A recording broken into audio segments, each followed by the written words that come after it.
ইরানে ঘনিয়ে আসছে প্রেসিডেন্ট নির্বাচনের দিন।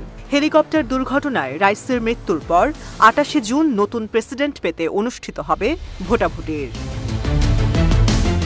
ইসরায়েলের সাথে চলমান সংঘাতের জেরে বর্তমানে ইরানের বলিষ্ঠ নেতৃত্ব এখন সময়ের দাবি। এ শূন্যস্থান পূরণ করতে পরীক্ষিত ব্যক্তিত্ব আহমেদিনেজাদ এগিয়ে আসেন। গার্ডিয়ান কাউন্সিলের কাছে চান প্রেসিডেন্ট নির্বাচনের প্রার্থিতা। ইরানের নিয়ম অনুযায়ী যে কেউ চাইলেই দাঁড়াতে পারেন না নির্বাচনী লড়াইয়ে। খামেনি নিয়ন্ত্রিত গার্ডিয়ান কাউন্সিল নিজের পছন্দ মতো ঠিক করে দেন কাদের মধ্যে হবে ভোটের লড়াই। এবছর এ দৌড়ে ৬ জনকে দেওয়া হয়েছে প্রতিদ্বন্দ্বিতার সুযোগ। তবে সবাইকে অবাক করে দিয়ে এ তালিকা থেকে বাদ দেওয়া হয় পরাক্রমশালী নেতা আহমেদিনেজাদকে। তবে কি সাবেক এই প্রেসিডেন্টের সাথে দ্বৈরথ চলছে ইরানের সুপ্রিম নেতা খামেনির?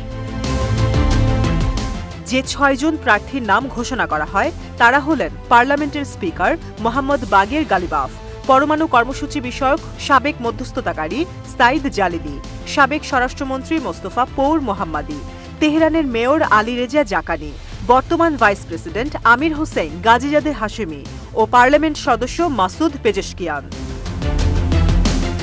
এই ৬ জনের মধ্যে মাসুদ পেজেশকিয়ান বাদে সবাই রক্ষণশীল বলয়ের। তবে প্রেসিডেন্ট পদে অভিজ্ঞ মাহমুদ আহমেদিনেজাদকে কেন দেওয়া হলো না অনুমোদন, তা নিয়ে উঠেছে আলোচনা সমালোচনার ঝড়।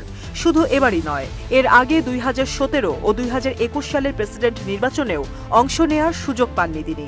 কেন বারবার সরিয়ে দেওয়া হচ্ছে এককালে যুক্তরাষ্ট্র ও ইসরায়েলের কলিজা কাঁপানো এ নেতাকে? ২০০৫ থেকে ২০১৩ সাল পর্যন্ত মসনদে ছিলেন আহমেদিনেজাদ। এ সময় একাধিকবার সর্বোচ্চ নেতা আয়াতুল্লাহ আলী খামেনির সাথে দেখা যায় তার মতপার্থক্য। ২০০৭ সালে স্বরাষ্ট্রমন্ত্রী মোহাম্মদ জোল ঘাদরকে বরখাস্ত করেন প্রেসিডেন্ট। তবে এ সিদ্ধান্তের বিরোধিতা করেন খামেনি। জোল ঘাদরকে পদোন্নতি দিয়ে নিযুক্ত করেন বাসিজ মিলিশিয়ার সহকারী প্রধান হিসেবে। পরের বছর ফের মনোমালিন্য।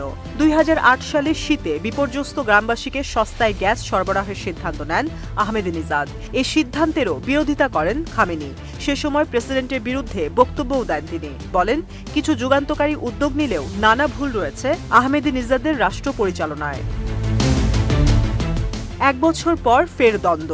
হজযাত্রীদের ব্যবস্থাপনার দায়িত্ব ছিল খামেনির দপ্তরের এক কর্মকর্তা মোস্তফা খাকসারের, কিন্তু আহমেদিনেজাদ সে দায়িত্ব থেকে তাকে অব্যাহতি দিয়ে পুরো ব্যবস্থাপনার ভার দেন পর্যটন মন্ত্রণালয়কে। সেবার জনসম্মুখে প্রেসিডেন্টের নিন্দা করে খাকসারকে ফিরিয়ে নিতে চাপ দেন খামেনি।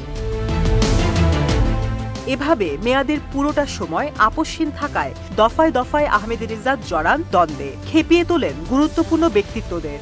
ফলে ২০১৬ সালে নির্বাচনে আর না দাঁড়াতে আহমেদিনেজাদকে নির্দেশ দেন খামেনি। তবে এ আদেশ অমান্য করে ২০১৭ সালে মনোনয়ন জমা দেন তিনি। এতে ইরানের সর্বোচ্চ নেতার রোষানলে পড়েন আহমেদিনেজাদ, যার ফলে পরবর্তী ২ দফায়ও তাকে দেয়া হয়নি প্রার্থিতা।